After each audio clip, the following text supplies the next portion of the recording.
Hey everybody, welcome back to my channel. This is Bob. How y'all doing today?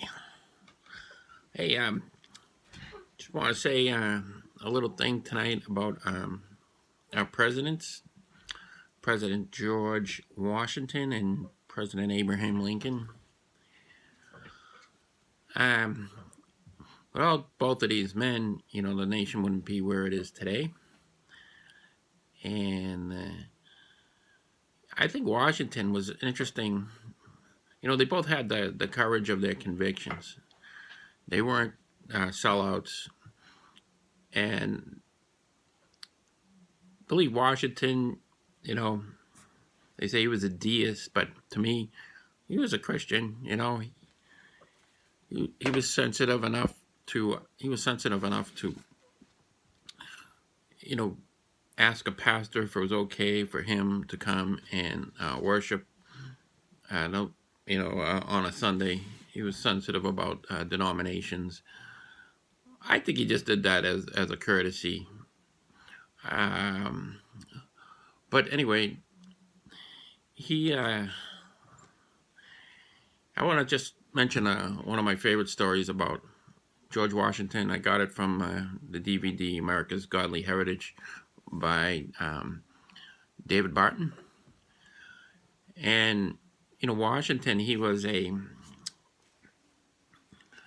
20 years before the American Revolutionary War, when he took over the army in Cambridge, actually, not far from where I live. He was also a military. He volunteered for a military mission.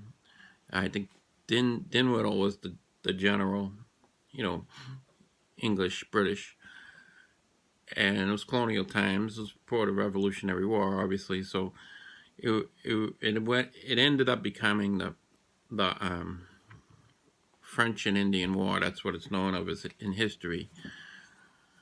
In Washington, he volunteered to go on an espionage mission to get to figure out what the French were doing. See, the French were trying to come down from Canada and take over that middle straddle of land and kind of box in the colonialists. So Washington, was sent out there as a 20-year-old to, he was a surveyor by trade. He was only like I said, 20 years old, and he happened to learn the surveying profession, going around and collecting data on land. And so anyway, he goes out there towards the Ohio Valley, and he meets with the French. Actually, he does end up meeting with them, and they got together and he sat down and he talked, and he noticed that they had all these amazing canoes. And so he made note of that, and he saw at one point a bunch of braves. I think that's what they called them back then, and they only had one scalp. And he was surprised that they only had one, but for some reason he eluded them. So he went over there to Fort Duquesne, and this is all in the video America's Godly Heritage by David Barton, wall builders from Austin, Texas, I believe. And Dave's a great, he has amazing recall. He can recall long portions of scripture and all these quotes of the Founding Fathers. And he's collected a lot of original documents. So I recommend you check out his ministry at wallbuilders.com. And anyway, so Washington, he gets all this information and he brings it back, and it gets published. And on the way, and from he had to sleep in basically when they made camp, the bugs were all over him. He was totally and the water was cold. He had all these hardships that only the there's also a book by Thomas Allen called George Washington, Spymaster, and I think it details a lot of his his his journey into the jungle, if you will. And but when he was over there with the French, he didn't drink. He only sipped I think they had wine, but the French were getting smashed, and they boasted about how they're going to just take over all the land. So Washington went back and said, this is a major threat. So his writing, he had to write it up in like 24 hours. And it ends up getting published. I think it got published in England. Yeah, of course. It got published in England. And Washington himself became famous as a result. So during the French and Indian War, he goes over there, and he's at Fort Duquesne this time, which is Pittsburgh, like the Three Rivers coming in there. Don't ask me to... I know Ohio River is one of them. Should know the other two rivers, but anyway, he was near what was Fort Duquesne, and he was in an ambush, and he was with 86 officers, and they try to kill everybody, and so they shot 85 of the 86 officers. I believe they all got killed, and only one survived, and that was George Washington. And the chief, the sachem, specifically asked his men to go after Washington, and they shot at him continuously, and he escaped. He had holes in his coat with arrows and musket shots, but he survived. So like 20 years later, this was after the war, the French and Indian War, Washington was invited to meet the Indian chief who was at that battle. So he meets with him, and the Indian chief called him the man of the great spirit who cannot die in battle. So that's who George Washington, he had God's hand on him, and he was, chosen by God as the leader. He could have been king, they say, but he was president for 8 years, and they wanted to make him king. But his brother inherited. His brother was Larry. He was like 10 years older than him. He was in the Royal Navy, and that's who George Washington looked up to. He wanted to be in that Royal Navy naturally, to be like his brother. And his brother died, when he was like 40 or maybe even sooner. And Washington inherited all the land there, Mount Vernon. So that's my story on George Washington. There's great books out there. Chernow wrote a book on Washington. I do have that book somewhere, but boy, it's a heavy read. And he's written books on Hamilton. And so what about Lincoln? I guess the number one story I can tell you about Lincoln was, when he went to die, when he went to that movie theater and he was gonna die, his last words were, he turned to his wife, because people don't think he was a believer, but his last words to his wife was, "Next year I want to go to Jerusalem," and he didn't get the word Jerusalem out, but he was shot right as he said the word Jeru, right in between the syllables, and then he was dead. Well, you know what? He ends up going to the New Jerusalem. He's a man, who risked his life as well, and he ended up paying for it to do what he think was right. And the United States has, never been the same since. So that's what we need. We need leaders who do what they think is right. There's a big debate in politics. Every politician has to come to terms with this. Do I represent my own beliefs, or do I represent, and then I get elected, or do I represent what the people want? And it really should be your own beliefs. You might not, there's so many issues out there to take positions on, but you have to have that core beliefs that you believe in. And to be a leader, you have to follow through on your beliefs and move forward. When it may not be popular, and when the public opinion might be against you, and then when what happens, public opinion changes when things happen. So if you're standing there, I would say, like, could be true for Christian politicians.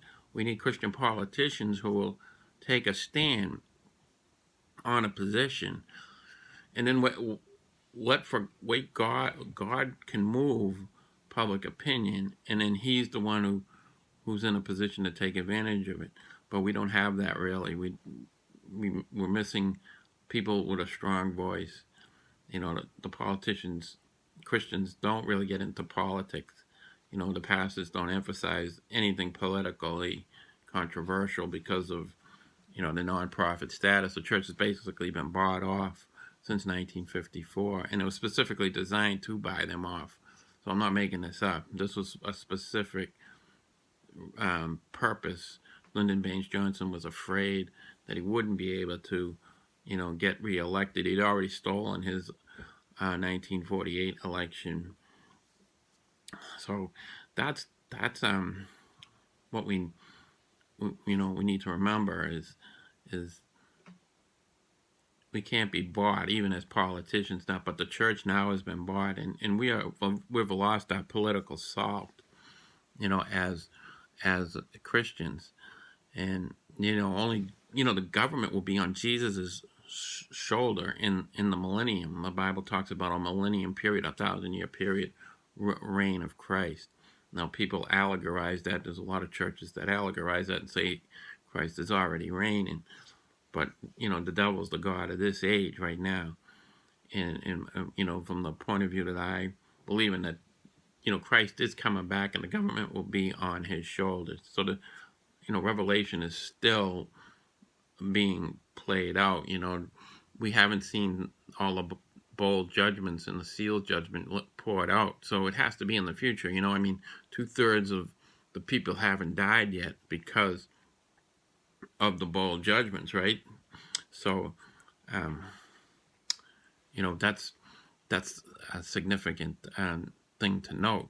So that's how the book of Revelation talks about the future, and that's yet to be fulfilled.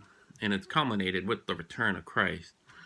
The return of Christ is something that's going to take place in two phases. First, he comes for the church, those he called righteous. I'm only called righteous by faith. I'm not, only because of Christ am I righteous. I believe, so then I get his righteousness, but I'm still a sinner in this body, right? And so he removes those before he pours out his wrath. Historically, you can go back to Sodom and Gomorrah. Before he poured out his wrath, he removed those he called righteous, right? And only few find this. So you got to, really reconsider what the Bible says. You got to get into that Bible.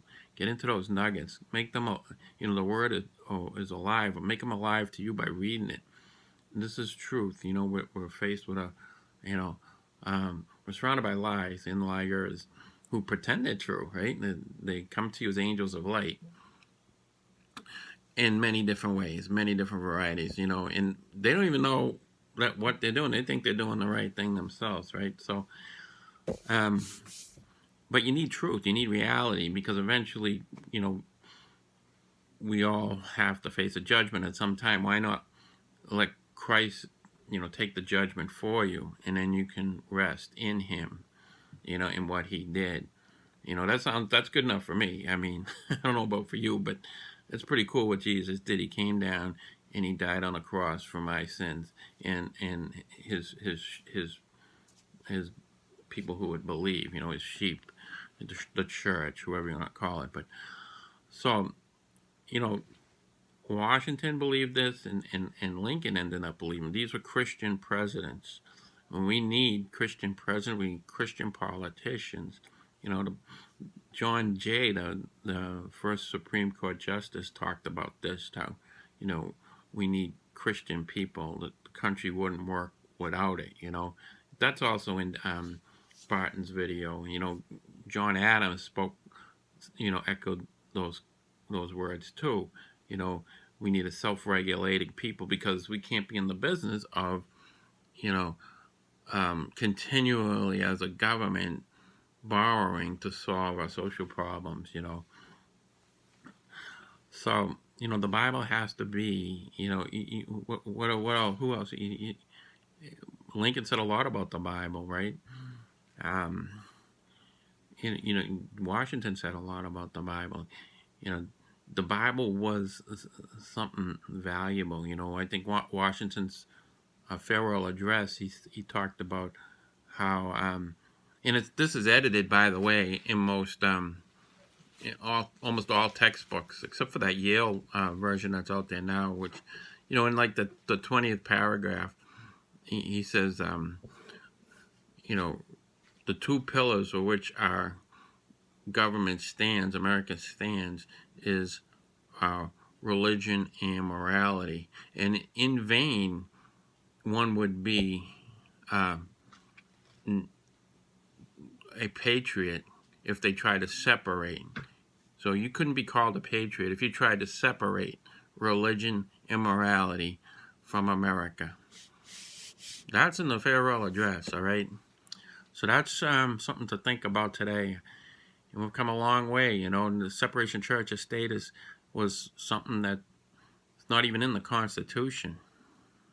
Thomas Jefferson wrote a letter, you know, to the Danbury Baptists. It's not even in the Constitution, but the lawyers have, you know, pulled this up out of the blue and used it as a billy club to beat up the Christians. You know, it's basically not used against any other religion, right? But it's not even in the Constitution. It's being pulled out of thin air. It's called being out of context. That's basically a classic case. So, and that's the basis of all this liberty and, you know, newfangled anti-Christian, post-Christian mentality that's, you know, completely sterilized our educational system. You know, it's brought in evolution, you know, and it's brought in, you know, the higher criticism of the Bible, where it wouldn't be, you know, people accept most other works of antiquity without any criticism, you know, and there's so much corroboration for the Bible. It's astounding. You know, there's objective evidence, there's subjective evidence. You know, there's eyewitness testimony that Simon Greenleaf would say, you know, he was the royal law professor at Harvard who built Harvard into what it is. Simon Greenleaf, he said you could, you know, in his book, Testimony of the Evangelist, in his book, he says that you can prove the resurrection of all things. You can prove it with eyewitness testimony, using the standards of eyewitness testimony. And that, you know, that's like, you know, the Dershowitz of the day, but he actually built something that, you know, something that Dershowitz might do today. But, you know, my point is that this was somebody who was very prolific and powerful man, and, well, you know, the top of his field. And that's what he said about the resurrection. You know, the Christian message is nothing without the resurrection. Even the Apostle Paul said that. It's all about the resurrection. If that never happened, then our preaching is foolishness, okay? So that's why we're preaching, is because there is a resurrection. I'm going to be resurrected because of what Christ did. You're going to be resurrected too, but you're facing judgment. I've accepted what Christ did, so I'm in the clear, all right?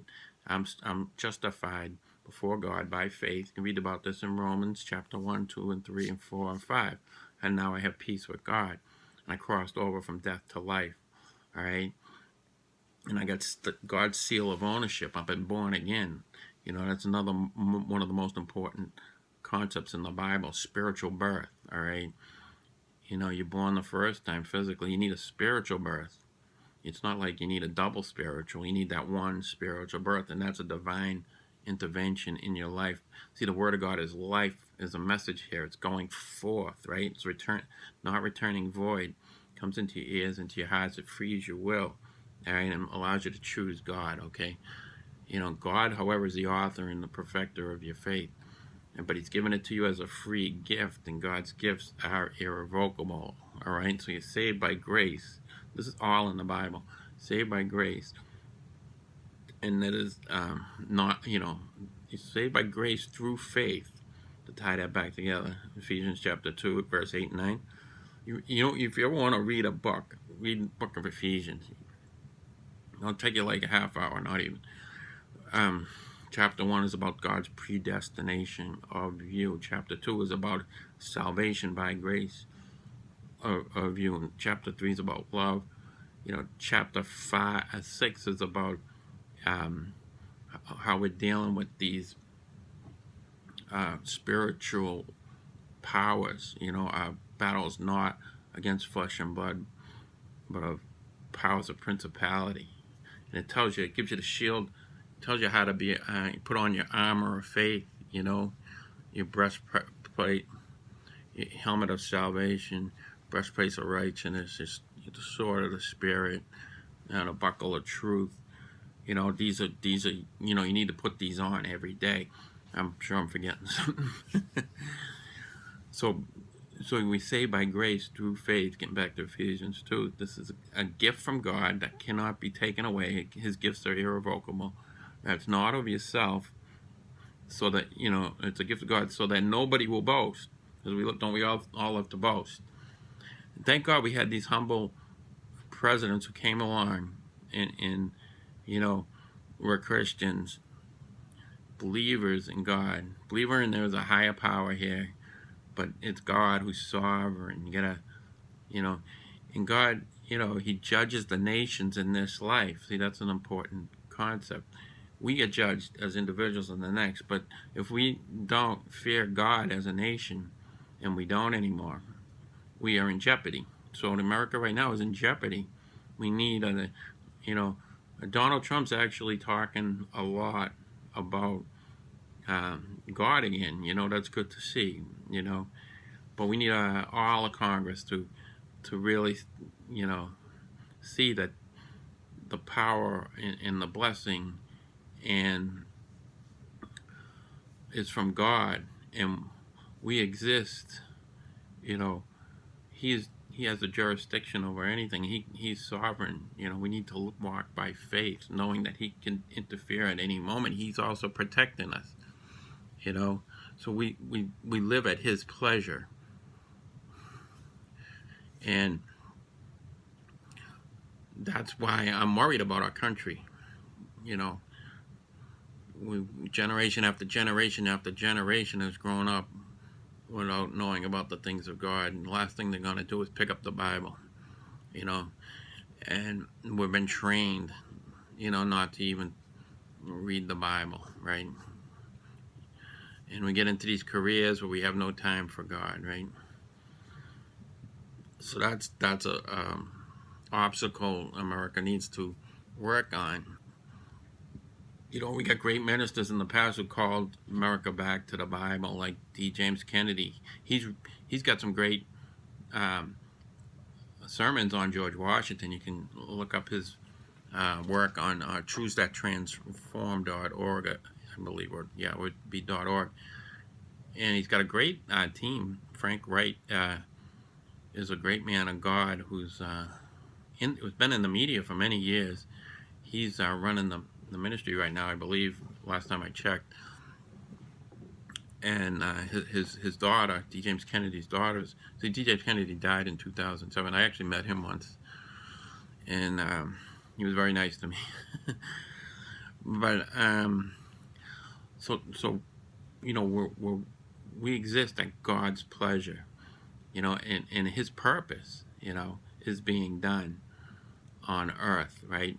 So, we need to fear the Lord, and when we do, we'll get more blessings. New York, the state of New York, just lost the Amazon, right? I mean, how they blew that, I don't know. For 2 years, everybody's been waiting with bated breath for what Amazon would do. But didn't just 3 weeks ago, New York just come out and say, that it's okay to have abortions for the third trimester up until the last day, and everybody applauded. Now all of a sudden they don't have Amazon, and they're gonna lose, I think, $10 billion a year, and who knows how much tax revenue that meant. And the socialistic politicians like Alexandria Ocasio-Cortez has, or AOC, right? I don't even think she understood what she was rejecting. I mean, I'm wondering if even Amazon, Amazon, the leader, Bezos, all he had to do was to have a sit down and talk with these people. To me, I mean, maybe they didn't want to go through in New York, because he just went through this scandalous affair, and he's going to lose half of everything. Maybe he didn't want to face the music in New York every day, I mean, I don't know how they could not get this together. I know every city in America would like to have Amazon. So that's their headquarters, their second headquarters or whatever. All right, so that'll be my message for today. President's Day. It's also one other thing. The President's Day is, it's kind of neutralized with commercialism, but we never really remember what president it is. It's been combined with Lincoln and Washington. Well, as a result, we don't even pay much attention to either one. The attention is kind of split down the middle, and both of their guys' brand has been, kind of lost in the shuffle. And to find out who these men really are, you got to go to these wall builders ministries. You got to go to choosetheintransform.org or D. James Kennedy. That's where I learned how, and my attention was piqued about you got to overcome these. Washington never told a lie, or was that Lincoln? Or he chopped down the cherry tree, or Washington slept here, so he slept there. He's the father of the nation in more ways than one, right? You got to overcome that a little old wives' tales and discover how brilliant these people, how courageous these men were, and it was all about the duty, sublime duty they had, risking their lives. He risked his lives how many times? Washington, right? Going out to the French and Indians War, and going, in the American Revolutionary War, at Valley Forge, they all almost froze to death. I just thought of something else, and there was when he crossed the Delaware into it was December 26th or something, crossed the Delaware into Trenton, and he hit the name of the Battlecry, because they were going to invade. The book talks about this, George Washington Spymaster. They're going to invade Trenton, New Jersey, and they needed a victory. See, the Continental Army was, they didn't even have any shoes left, basically. They were out of money, out of food, and the contract was up in like 5 days, so he needed a big victory.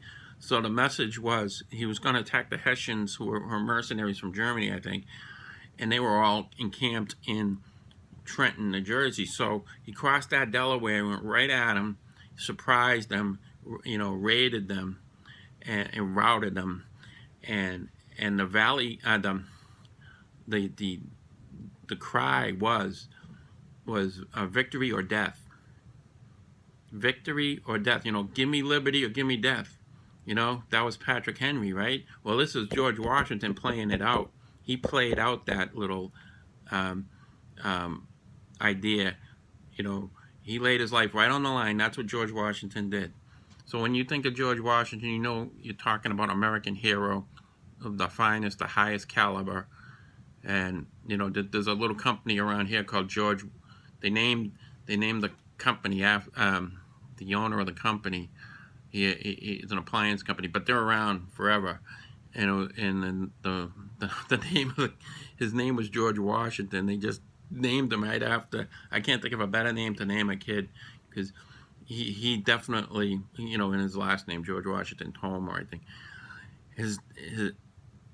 he risked his life multiple times, but they really needed a big victory, because 5 days, he had to say goodbye to that army, and he rallied the troops. They had a big victory, and that was the turning tide of the Revolutionary War.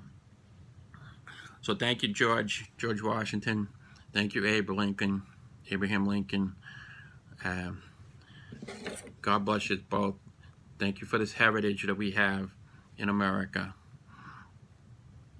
And I pray that God will rise up others that'll see the truth and how important it is to honor God and fear God, and and love God, obviously, and get saved by God and have that relationship. And you can't do it if you're not reading the Bible. You can't do it, because you never know about it. I mean, you can see God, and you could still get saved by God, I believe, through His creation. Romans 1 kind of says that, but you really need the Bible to grow. Or you just you kind of like you're more vulnerable. But there is only, Jesus is the only man. He's the he gave himself as a ransom to man, and there's only one name, under heaven, and like I said last time, Acts 4:12, there's only one name, Jesus, that gives us salvation. All right, and there's only one mediator between man and God, and that's the man Christ Jesus. So that's what you need. You need that in your life, as you're spiritually born again, and you can see these things maybe for the first time in your life, like me, at age 27. I went 26 years without knowing this. I mean, most people, when they're 26 years, by the time they're 26 years, all their life decisions were made, and you really don't have time to turn around, right? But God had mercy on me, and He brought me to that place when I was 27. I think my grandfather, he got married when he was 27. He had 10 kids. And then, so he waited late too. He was amazing. And he married a girl who was 20. They had 10 kids. Those 10 kids had 55 kids. Yeah. My mother was the 9th one born. All right, so I'm going to sign off. Probably talk forever, but just remember, today was Saint. They should make them saints. Sorry about that. President's Day. And so many years we just let it go by without even thinking twice. But I felt like I had to throw out the little I know about these two great men. And on that note, I'm going to just sign off and wish you the very best rest of your day and week. Thank you for watching. Bye-bye.